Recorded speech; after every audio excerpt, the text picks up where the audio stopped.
America is collapsing in real time, and most people over 50 are about to get hit the hardest.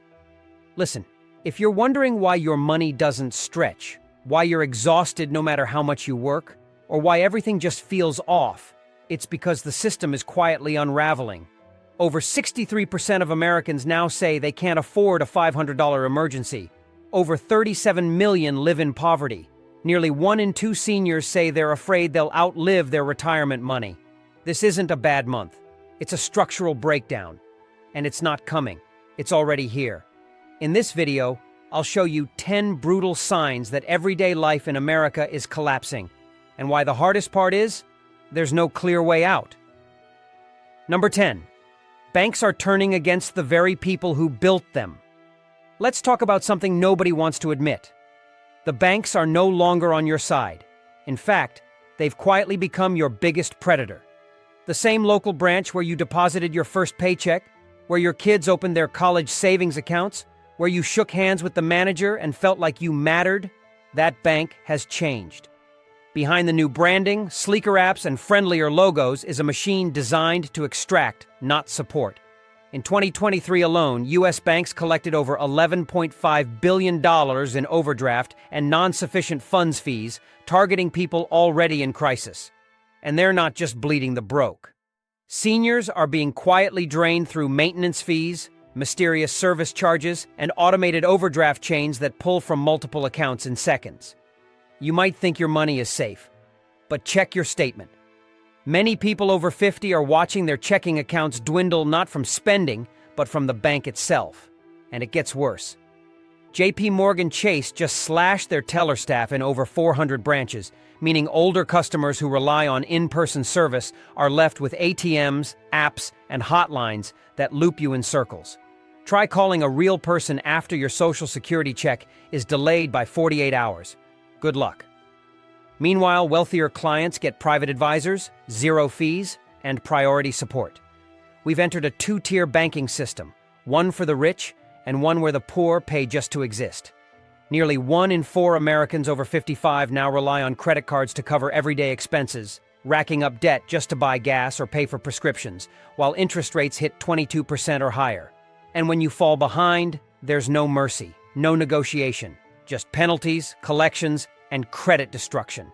So if you're wondering why your retirement fund isn't growing, it's because the bank that once helped you build your life is now silently dismantling it, one fee at a time. This isn't banking, it's sanctioned financial cannibalism. And it's happening in broad daylight, hidden behind smiles and slogans. The collapse isn't just on the streets or at the gas pump, it's right there in your checking account, happening every single month, draining people who've done everything right their whole lives. Sfakort Samerstein, The New American Apathy. A nation too tired to fight back. You ever get the feeling that people just don't care anymore? Like we're all walking around half awake, going through the motions, but deep down, checked out? That's not laziness, that's collapse. What we're seeing now is a dangerous shift in the American psyche, a quiet, numbing apathy that comes from years of stress without relief, effort without reward, and outrage without results. People are tired, not sleepy tired, soul tired. And it's not hard to see why. According to a Gallup survey from 2024, 67% of working Americans report feeling disengaged from their jobs, their communities, and even their families. That number jumps to 73% for adults over 50. Why? Because they've seen it all. They've voted. They've marched. They've written letters, called representatives, switched jobs, downsized homes, cut the cord, clipped coupons, sold stuff online, tried side gigs, ate cheaper food. And still, nothing changes. Wages stay flat, prices climb, healthcare costs explode, and the same elites who cause this mess get richer every year. So people stop trying, they stop planning, they stop dreaming. And when a society reaches that point, when millions begin to believe their choices don't matter, collapse isn't on the way. It's already here. This isn't apathy from comfort. It's apathy from being beaten down. Even the way people talk has changed. Ask someone about politics or the economy and you'll hear it. It is what it is. Nothing we can do. That's just the way things are now. This is a coping mechanism, and it's dangerous, because once the public stops believing in the possibility of improvement, we lose more than money. We lose momentum. Progress stops. Ideas die. Innovation stalls. And the ones in power love it. A disengaged population is easy to control. So if you're wondering why it feels like nothing's changing, it's because the system has succeeded in convincing you to stop caring. And once the people stop caring, the collapse becomes permanent.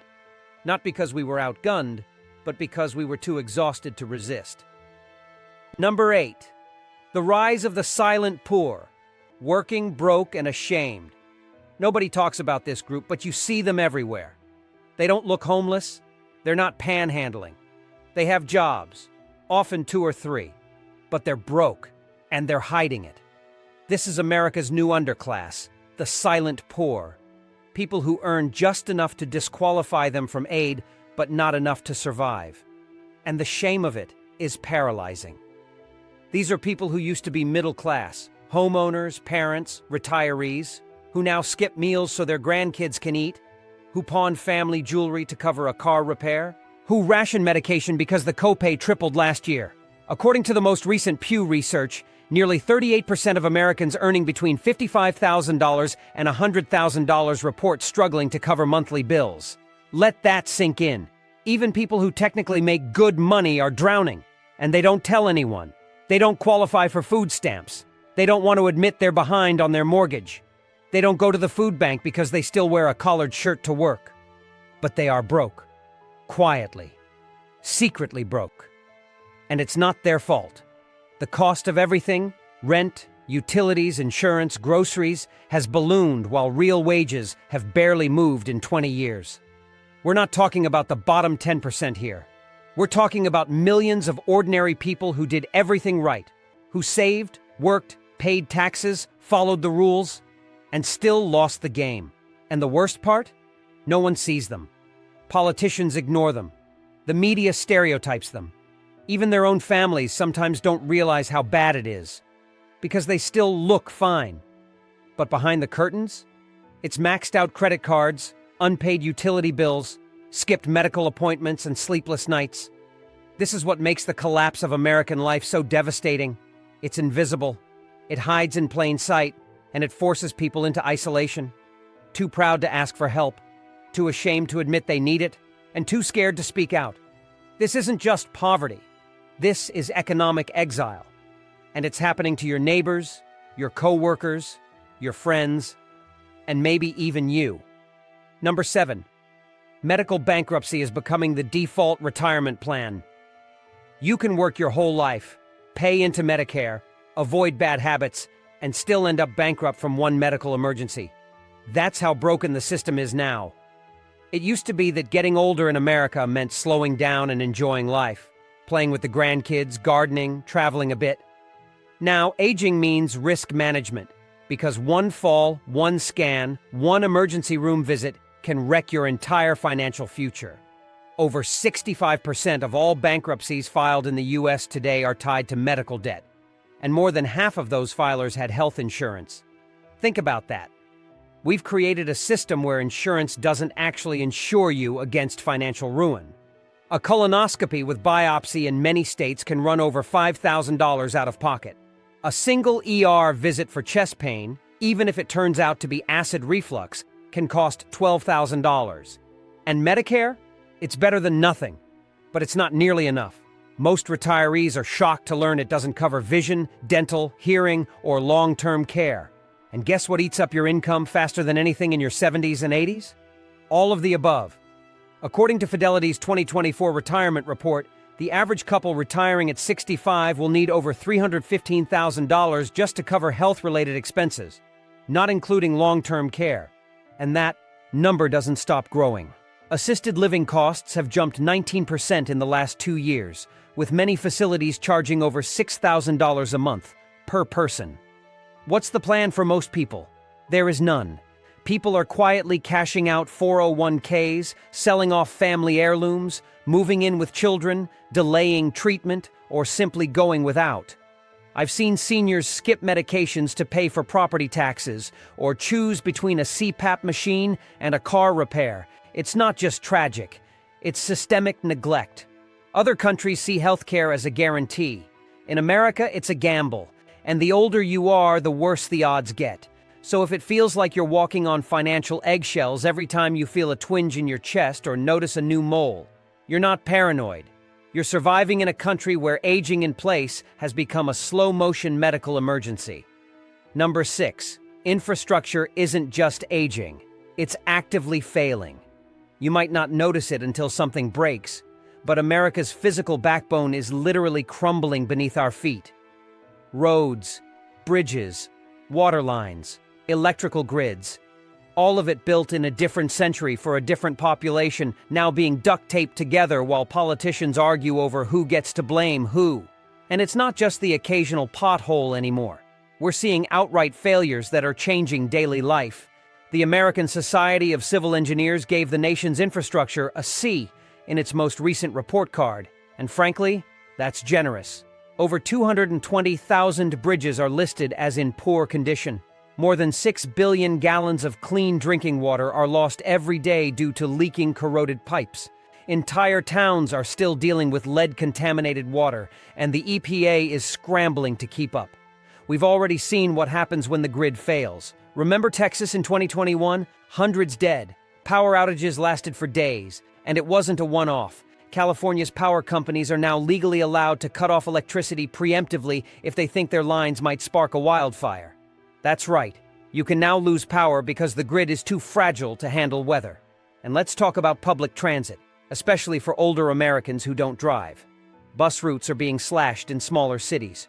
Trains are running less frequently. Elevators in subway stations break and never get fixed. People who rely on these systems, many of them seniors, disabled, or low income, are being stranded, left to fend for themselves in communities that no longer work for them. This isn't a hypothetical future. It's already happening. In places like Jackson, Mississippi, people have gone weeks without safe drinking water. In Baltimore, raw sewage overflows into streets after every rainstorm. And in too many towns, streetlights go dark and never get replaced. You're paying more in taxes than ever, but your city looks worse every year because the money is going everywhere except where it's needed. We are living in a country that's too rich to look this poor. And every delay in fixing it just raises the price tag later. Infrastructure doesn't collapse all at once. It rots slowly. Then one day, a bridge gives out, a pipe bursts, a dam fails, and everybody pretends to be shocked. Number 5. Crime isn't just rising. It's becoming a lifestyle adjustment. There was a time when locking your doors at night was just a precaution. Now it feels like a necessity for survival. And the scariest part? Most people don't even talk about it anymore. They've accepted it. They've adapted. But make no mistake, we're not just seeing more crime. We're seeing the normalization of chaos. According to the FBI's most recent data, while violent crime may be statistically down in some categories, property crime and organized theft rings are exploding. Major retailers like Target, Walgreens, and Nordstrom have shut down entire stores in blue-collar neighborhoods, not because the stores weren't profitable, but because they couldn't control the theft. And that theft? It's not one kid with a backpack. It's coordinated, it's filmed, it's shared on social media. We're seeing mobs of people clean out shelves in 90 seconds, and they're gone before police arrive. And even when they do get caught, charges are dropped, bail is eliminated, cases are delayed. It's catch and release, all day long. Meanwhile, homeowners are installing $3,000 camera systems just to feel a shred of safety. Car thefts are up 34% in urban areas and rising in rural towns too, especially older vehicles without modern anti-theft tech. Porch piracy, where packages are stolen off your doorstep, has become so common that Amazon now offers delivery inside your garage. Think about that. A trillion-dollar company is solving crime by having direct access to your home. And for the elderly, this is especially dangerous. Seniors are targeted for scams, for home break-ins, and for random violence. Not because they're rich, but because they're vulnerable. In Philadelphia, a 71-year-old woman was pistol-whipped in broad daylight just walking to the corner store. In Los Angeles, an 84-year-old man was beaten for his watch while unloading groceries. These stories don't make the evening news anymore because they're not rare. They're expected, and this breeds something far more corrosive than fear. It breeds resignation. You stop walking after dark. You stop answering unknown numbers. You stop leaving your house entirely, and that's the real damage. Not just broken laws, but broken trust. Because when you can't trust your neighborhood, your justice system, or your fellow citizens, what's left? Number 4, community is disintegrating, and no one even notices until it's gone. You want to know one of the most painful signs of a collapsing society? It's not just the empty stores or rising prices. It's the total disappearance of community. The little things you used to take for granted, knowing your neighbor's name, bumping into someone you knew at the post office, a BBQ on the 4th of July, those are vanishing. And no one talks about it because no one wants to admit what we've lost. Social isolation in America is now considered a full-blown public health crisis. According to the U.S. Surgeon General's 2023 report, chronic loneliness now affects nearly 50% of American adults. And get this, the health impact is equivalent to smoking 15 cigarettes a day. But here's the twist. It's not just lonely people. It's a lonely nation. You can walk through a crowd, go through an entire workday, even live in a packed apartment building, and still not feel seen. Churches are shutting down at record pace. 4,500 closed in 2022 alone, and that number is accelerating. Local civic groups, Rotary clubs, Elks Lodges, even VFW halls, ghost towns. You don't hear about neighborhood potlucks anymore. You hear about neighborhood Facebook groups that are mostly complaints. And when people do try to gather, it's commercialized. Pay $35 for a community event in a corporate-run space with security guards and branded merchandise. That's not community. That's a theme park. And older Americans are hit hardest. Many remember a time when you could count on neighbors to shovel your walk, fix your fence, or babysit the kids without Venmo. That world is gone. People are afraid to open the door now. Retirees living alone report higher rates of depression, and those in assisted living often go days without real human interaction even when surrounded by people. Screens have replaced front porches. Apps have replaced friendships. And here's the brutal truth. When the power goes out, when there's an emergency, when you need help fast, it won't be a TikTok video that saves you. It'll be a neighbor. But when you don't know who your neighbors are, and they don't know you, you're already alone. That's what makes this collapse so insidious. It doesn't come with a bang. It comes with a fade. And by the time you realize what's missing, you've forgotten what it felt like to belong in the first place. Number 3. The system has stopped pretending it's fair. And that changes everything. The rules are different now. Not just bent, not just unequal, openly rigged. And the system doesn't even try to hide it anymore. In 2025, we're watching the final collapse of the illusion that America is a level playing field. If you're wealthy, you get away with everything. If you're struggling, you get punished for existing. And people feel it everywhere. A Wall Street CEO can lose billions, tank a pension fund, get bailed out, and still cash a 7-figure bonus. Meanwhile, you miss a single rent payment and get slapped with a late fee, a ding on your credit report, and a warning letter threatening eviction. This isn't a glitch, it's policy. Look at tax enforcement. According to a 2023 report from Syracuse University, low-income taxpayers are 5 times more likely to be audited than millionaires. Why? Because they're easier to bully. They can't lawyer up, they can't fight back. And when corporations get caught breaking labor laws, dumping waste, stealing wages, what happens? Slaps on the wrist, deferred prosecution, settlements with no admission of guilt. Meanwhile, a teenager steals allergy meds from CVS and ends up with a criminal record. You see the pattern? Justice is for sale. And older Americans? They feel this betrayal acutely. Many of them fought wars, paid off homes, saved, played by the rules, only to find that those rules were quietly rewritten. Retirement promises gutted, pensions dissolved, Social Security targeted for reform by the same politicians who voted to fund private jet tax breaks. And let's talk about disaster relief. A wildfire burns down a working-class town. The government dithers for weeks. A hurricane floods a luxury coastal development. Emergency funds approved next day. You don't need a conspiracy theory to explain this. It's greed in plain sight. And the result is toxic. Trust collapses. You stop voting. You stop engaging. You stop believing. Because deep down, you know that the game is no longer winnable. Not without connections, wealth, or immunity from consequences. And when millions of people simultaneously stop believing that fairness is possible, that's when societies turn inward. When the system no longer even pretends to care, people stop caring back. And that's the real collapse, the death of civic faith. Once that's gone, there's no fixing what comes next. Number 2. Generational trust has been destroyed, and it's tearing America apart. There used to be an unspoken agreement between generations in America. Work hard, pay your dues, and in return, life would get easier for your kids. But that promise has been shattered. The young don't trust the old, and the old don't recognize the world they helped build. What we're witnessing now is a full-scale collapse of generational trust, and it's more dangerous than any economic downturn.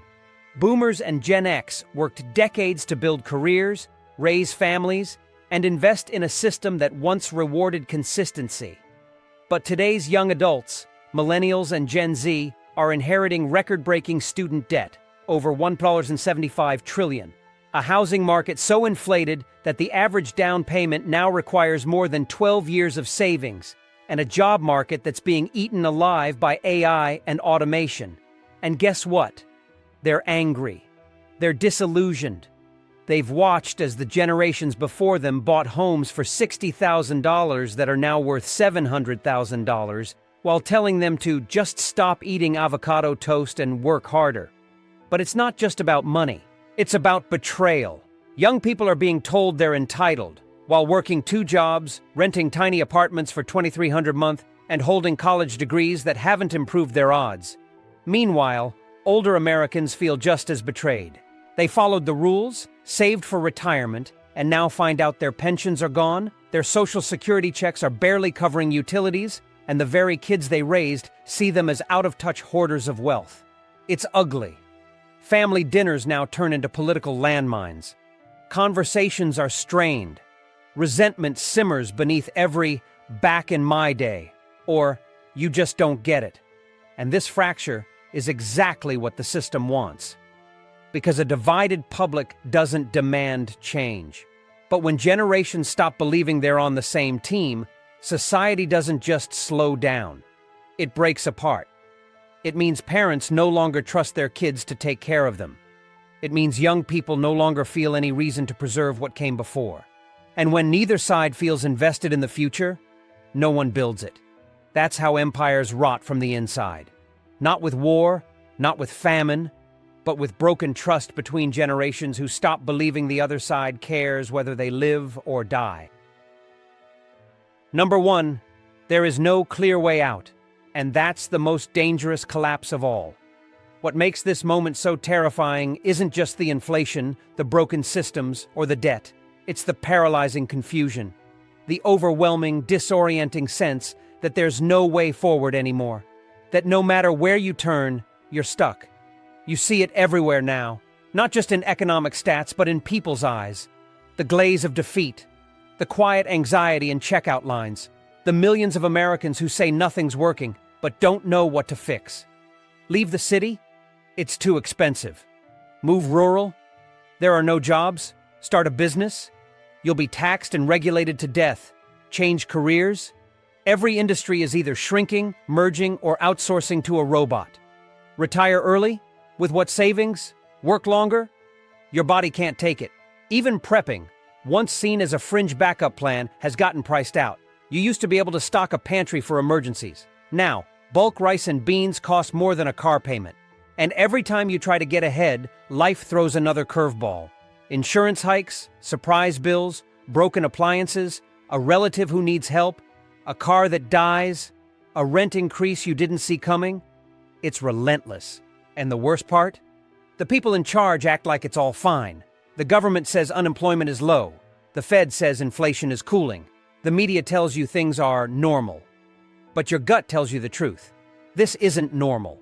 This is what systemic dysfunction feels like when it's baked in so deep it becomes permanent.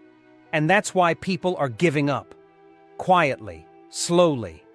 They're not marching in the streets. They're canceling doctor appointments. Not protesting, just not picking up the phone. Not writing essays, just whispering to their spouse at 2 a.m. I don't know what we're gonna do. And that's the final stage of collapse. When people stop believing in solutions altogether. Not because they're stupid, but because they've tried. And every road they've walked has led to the same place, exhaustion. If that's you, I want you to know, you're not alone. This system is breaking not because you're weak, but because it's unsustainable. The real danger isn't riots or stock crashes. It's the quiet resignation of an entire population that no longer sees a path out. And when that happens, the collapse isn't coming. It's already here. We're just living in its long, painful echo. If you're over 50 and you feel like the country you worked your whole life to build is slipping through your fingers, you're not crazy. You're just paying attention. The worst part of this collapse isn't just the prices or the crime or the fear. It's the silence. Nobody's warning you. Nobody's coming to save you. And for millions of hard-working Americans, especially older ones, that's the final betrayal. You followed the rules, you paid your taxes, you raised your kids, and now you're being told to just accept less money, less safety, less freedom, while billionaires get richer and the government tells you everything is fine. But it's not fine. So if this video hit home, don't just scroll away. Subscribe, because this channel exists to say what no one else will, to expose what's really going on, and to help you prepare while there's still time. And leave a comment below. How has your everyday life changed in the last 5 years? Because if we don't speak up now, this slow collapse will become permanent. And the America you remember, it's not coming back. Not coming.